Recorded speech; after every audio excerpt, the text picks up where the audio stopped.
আজকে ঘরে ফাঁক করলো খিচুড়ি। খিচুড়ি আমার কাছে অনেক ভালো লাগে, এটা অনেক ক্ষুধা। আম্মু সামনে এনে দিল খিচুড়ি, তো আম্মু এখন খাইয়ে দিব।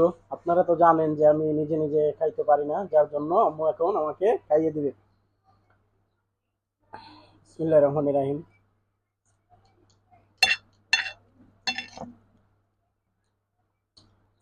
খিচুড়িটা হলো গরম, তো আমি আস্তে আস্তে খাইতেছি।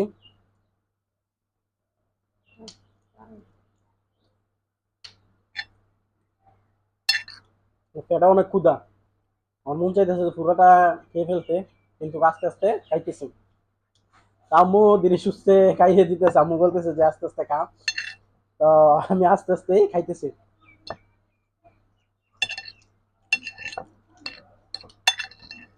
খিচুড়িটা আমার কাছে ভালো লাগে, আর এমনিতে অনেকদিন পর ঘরে পাক করলো খিচুড়ি।